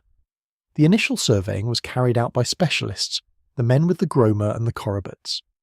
But the actual labour, the digging, the cutting, the hauling, the building, much of this was done by soldiers. The Roman military was not only a fighting force, it was also the primary engineering corps of the empire. Legions would be stationed in regions where aqueducts needed building, and the construction of water infrastructure became a form of military service. There's a kind of elegance to this. The same discipline that won battles was applied to the conquest of distance and geography. Soldiers, bound by hierarchy and habit, could accomplish the kind of sustained, coordinated effort that these massive projects required, but soldiers alone could not have done it. Much of the labour was performed by slaves, captured in war or born into bondage. This is a difficult truth to contemplate, and it's essential not to look away from it. Millions of enslaved people contributed their strength to these systems, and alongside them worked another group, the skilled craftsmen, men who were neither soldiers nor slaves, but rather specialists in the aquarii, the water workers. These were men who had learned their craft over years, who understood the properties of different materials, who could read water and anticipate its behaviour. Some sources suggest that these water workers came to constitute a kind of guild, passing knowledge from master to apprentice, developing expertise that was valued and protected. They were the ones who, once the aqueducts were complete, would maintain them. They would walk through these channels daily, checking for damage, clearing debris, making repairs. The sheer scale of this ongoing work, thousands of people devoted entirely to keeping the water flowing, speaks to how seriously Rome took its relationship with water. If the Calm Archive has become part of your bedtime routine, I'd love it if you shared this video with someone who might need it tonight. And hit that subscribe button if you haven't already. Now, where were we? Yes, the workers who kept the water flowing, walking through channels day after day, season after season, maintaining the invisible river that made Rome possible. Let's descend into one of these channels now. Let's imagine ourselves moving into the earth, into the darkness where the water flows. Picture the stone, limestone and volcanic rock, cool to the touch even in summer. Your hand trailing along the wall feels the smoothness of that opus signinum plaster, the waterproofing layer that has been protecting this channel for 2,000 years. Above your head, the stone arches slightly, supporting the weight of earth that sits above, supporting an entire city that goes about its business without ever knowing what lies beneath. The air around you smells of wet limestone and minerals, that particular scent of places where water has been patient for centuries. Your footsteps echo, a small, contained sound. And beside you, sometimes flowing in its channel, The water moves. It's not rushing. There's no roar or violence to it. It's a steady, quiet flow, almost meditative in its constancy. The water speaks a language of pure purpose. It is going somewhere. It will arrive. Nothing will stop it. For someone walking through these tunnels in the 2nd century, maintaining them, checking them, clearing them, this was the rhythm of their working life. This steady flow, this cool stone, this patient darkness. This is what water sounds like when it is certain of its purpose. Yet such magnificent systems, such carefully crafted certainty, could not persist indefinitely. Rome's power did not remain constant. The empire at its height had seemed as permanent as stone. But history teaches us that nothing remains unchanged. The very vastness of Rome, the distances it spanned, the complexity of its administration, all of this would eventually become sources of strain. The aqueducts that brought water to the city would, in time, begin to fail. Not because they were poorly built, they were built to outlast empires, but because empires do not, in fact, outlast themselves. The question becomes not how long the water would flow, but how the city would sustain itself when the flow, at last, diminished to nothing. Nothing gold can stay. The Romans knew this, perhaps better than any civilization before or since. They had built something so magnificent, so perfectly engineered, that it seemed eternal. Yet empires, like water itself, are always in motion. They rise and they fall, and when they fall, the structures they leave behind become monuments to both their genius and their fragility. In the year 537 AD, a man named Vitiges stood at the gates of Rome. He was an Ostrogoth, a Germanic warrior, and he commanded an army that had come to reclaim the peninsula from the Eastern Roman Empire. The siege would last nearly a year. It would be brutal and unforgiving. But Vitiges understood something crucial about the city he was attacking. Rome was not invulnerable because of its walls or its armies. Rome was invulnerable because of water. So he did the one thing that could break the eternal city. He cut the aqueducts. One by one, the channels that had flowed for centuries were severed. The Aqua Claudia, the Aqua Marcia, the Aqua Virgo. The water, which had been so constant, so reliable, so thoroughly woven into the fabric of Roman life, suddenly stopped. For the first time in nearly 1,000 years, Rome was without its engineered water supply. The great fountains fell silent. The baths emptied. The gardens withered. The city contracted like a living thing in shock. The population that had once exceeded 1 million souls began to shrink. People drifted away. What was Rome without water? What was Rome without the comfort and abundance that water had promised? The siege would end, but the damage was done. The Gothic wars, which ravaged the peninsula for nearly 20 years, left Rome changed forever. The city never recovered its former glory. Instead, it entered a long, slow twilight that would stretch through centuries. The medieval period was a time of diminishment. Rome's population collapsed to perhaps 30,000 or 50,000 souls, a fragment of its former self.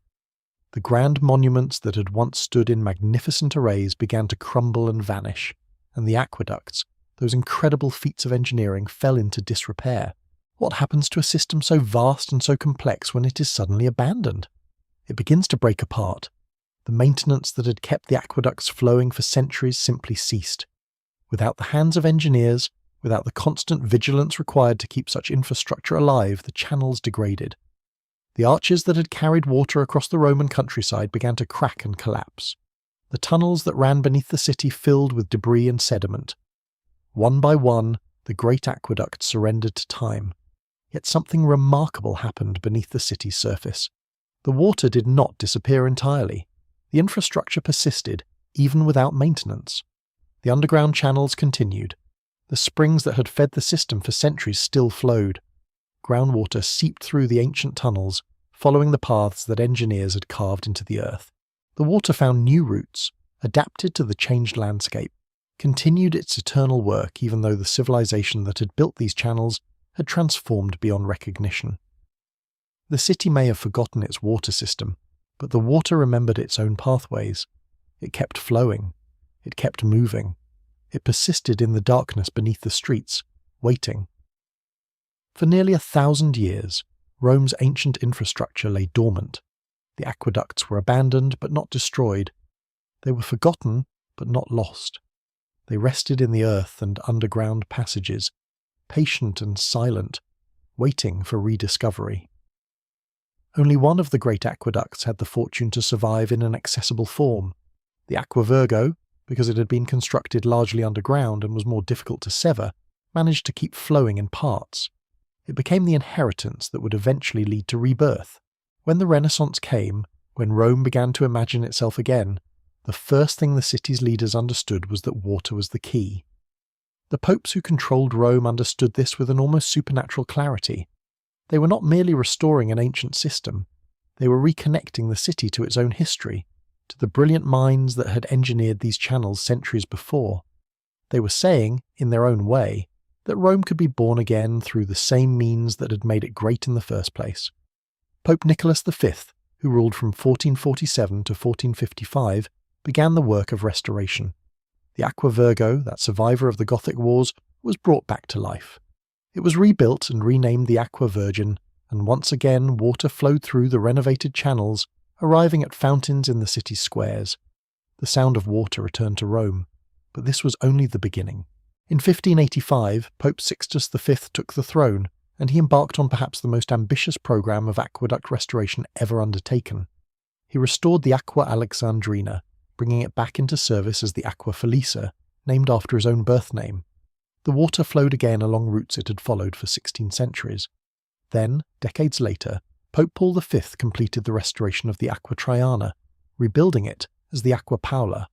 He crowned this restoration with the construction of the Fontanone, the enormous fountain on the Janiculum Hill, a monument to the reclaimed waters of antiquity. When the water emerged from the Aqua Paula and flowed into that monumental fountain, it was as if Rome was speaking to itself across the centuries, saying, "We remember who we were.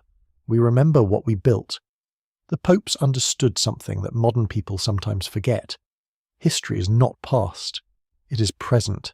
It lives beneath our feet. It waits in the earth. And sometimes, with enough care and enough will, it can be restored and brought back into the light.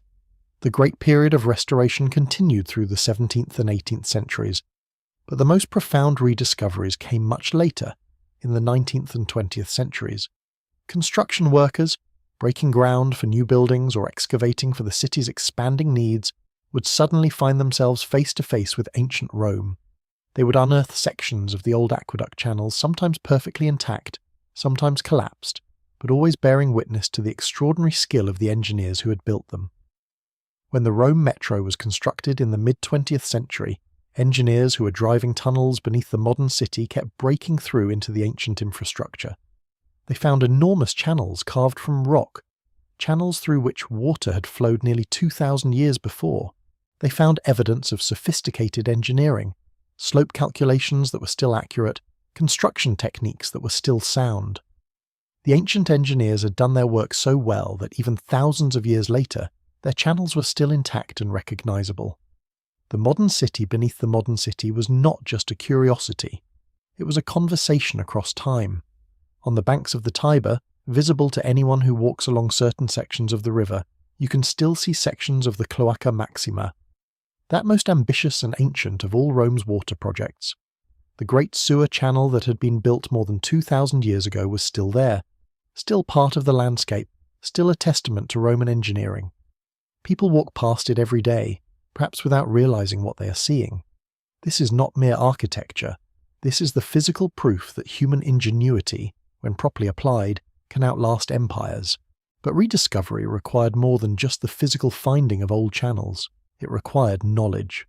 For centuries, the secret to understanding how Rome's water system had actually worked was locked away in a single text, the De Aqueductu, the treatise on aqueducts written by Frontinus, the engineer who had overseen the water system during the reign of Emperor Domitian. Frontinus had documented the entire system. He had recorded the flows, the measurements, the techniques, the logistics. He had left behind an operations manual for a marvel of engineering. But this text had been lost. For more than 1,000 years the book had vanished from the world. Then, in 1425, monks at the monastery of Monte Cassino in the hills south of Rome discovered a manuscript. It was the lost work of Frontinus.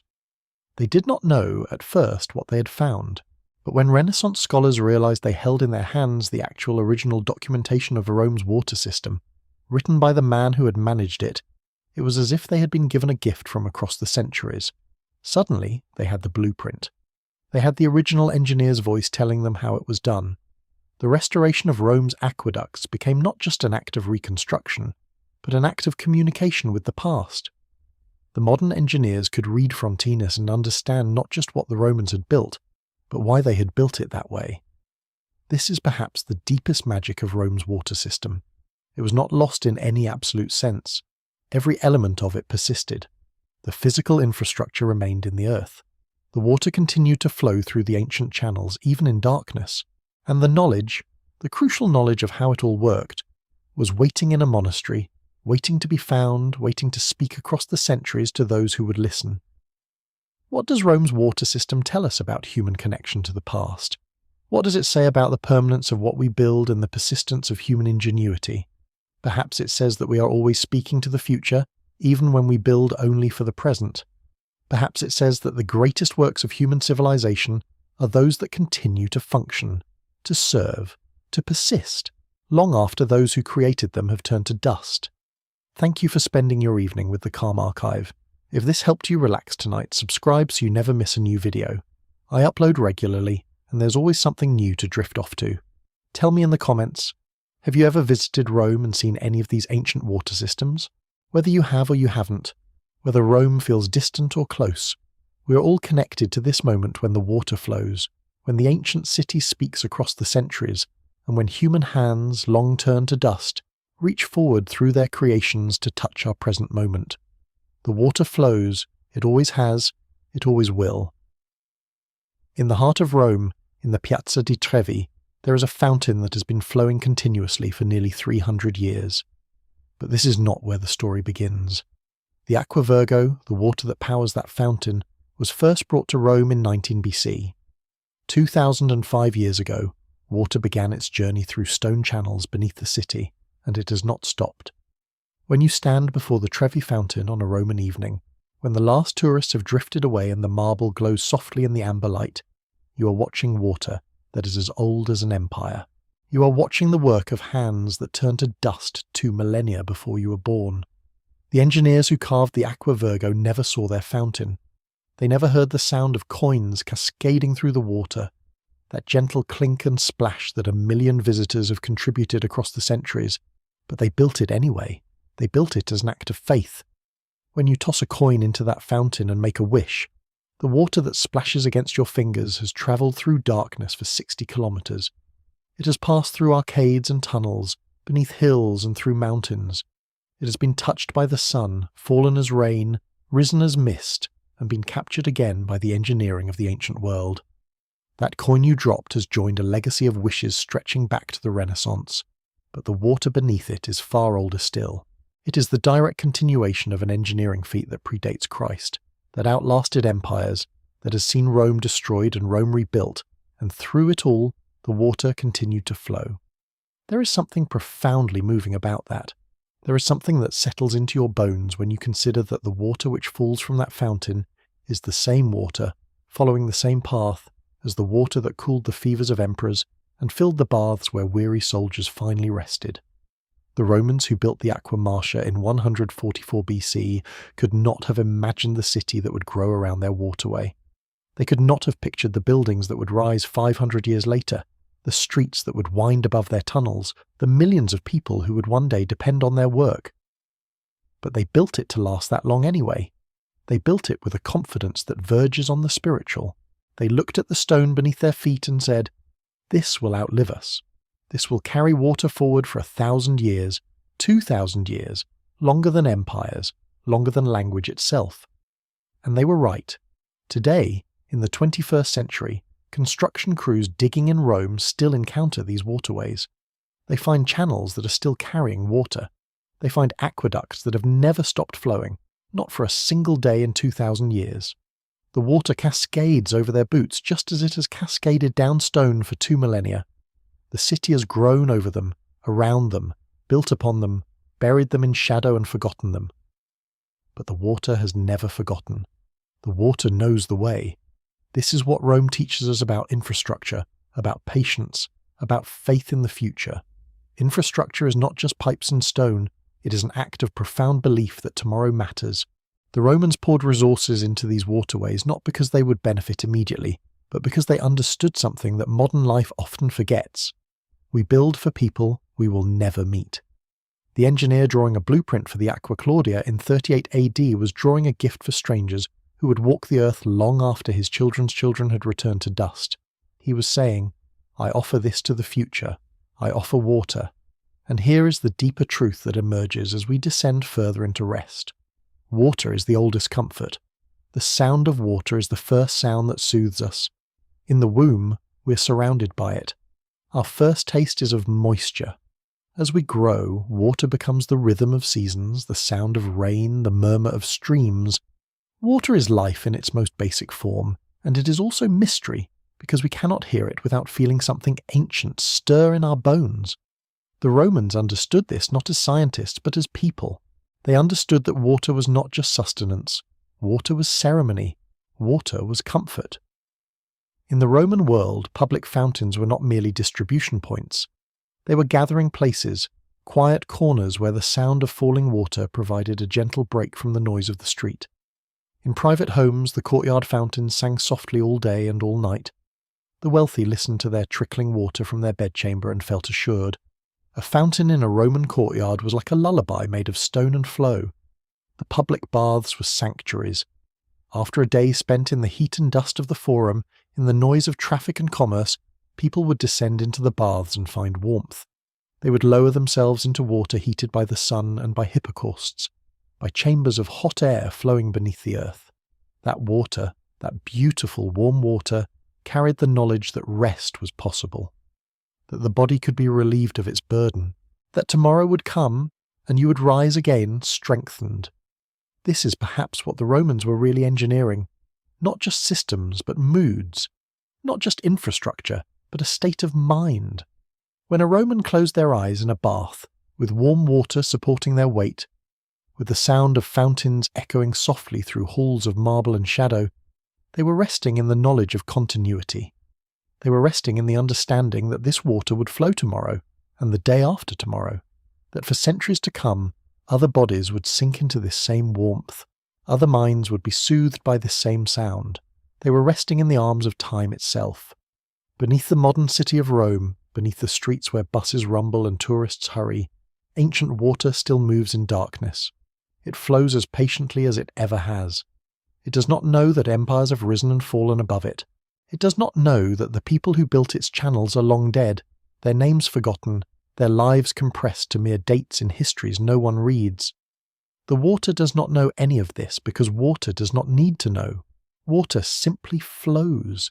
It does what it was designed to do with perfect constancy, with the kind of faithfulness that only natural forces and ancient engineering can achieve together. And this is what we can learn as we settle deeper into rest, as the darkness grows more welcoming around us. The world continues even when we sleep. Beneath us, within us, around us, ancient systems continue their work. The water flows, the heart beats, the breath continues. We rest not because we are alone, but because we are held. We are held by the continuity of things. We are held by the faith of people long dead who built systems they knew would outlast them. We are held by water, which is perhaps the oldest force of comfort in the human experience. Tonight, somewhere in Rome, water is flowing through channels carved more than 2,000 years ago. That water is cold in its deeper passages, where it has never known the warmth of sunlight, where it moves in perpetual shadow and silence. That water will emerge into the light in Roman fountains and feed the mossy stones and the pigeons and the weary feet of travellers. It will flow across marble and down ancient steps. It will fill basins and basins and basins, endless repetition, endless grace. The engineers who carved those channels into the stone never imagined our world. They never dreamed of electric lights or computers, or the endless rush of modern life. They could not have conceived of it. But the water does not care what world surrounds its channels. The water flows the same in their ancient world and in ours. It flows with the same patience, the same constancy, the same simple devotion to its purpose. This is a kind of peace that opens up when we think about it. The thought that we are cared for by the past. The thought that people who lived and died centuries before we were born made decisions that still sustain us. The thought that as we sleep, as our bodies relax and our minds finally grow still, we are resting in the continuity of human effort. We are resting in the shadow of great works. We are resting in the knowledge that the world is more durable than our worries, more patient than our fears, more constant than our changing moods. Let that settle into you now. Let that feeling of ancient continuity, of patient flow, of the steady work of the past sustaining the present, let that become the rhythm of your breath. Feel it in the way your heart beats. Feel it in the way your body relaxes against whatever surface holds you. You are being held. You are being held by the earth beneath you, by the air around you, by the light filtered through your eyelids, and by the presence of all the people who have ever lived and loved and worked to make the world more habitable. You are being held by water, which is the oldest comfort. In the darkness of your room, as your eyes grow heavier, imagine a fountain in a Roman courtyard. The water trickles softly into a pool, sends ripples across the surface, catches the last light of day. Around that fountain, in that courtyard, the air is still and warm. The day has finished its business, and now only quietness remains. The stone of the courtyard has absorbed the heat of the sun and radiates it slowly back, warming the air, warming whoever stands there and closes their eyes and breathes. That fountain has been flowing all day. It will flow all night. It will flow tomorrow. You do not need to worry about it. You do not need to wonder if it will stop. It will not stop. It will continue its patient work while you sleep. And deeper still, below that courtyard, in the channels that run beneath the earth, more water moves. You cannot hear it from above. You cannot see it. But it is there. It is always there. It moves through darkness without fear, carrying itself forward, carrying the weight of its own presence, carrying the memory of mountains and rain, and the infinite cycle of water returning to itself. That underground water is cool. It is clean. It is untouched by the noise of the city.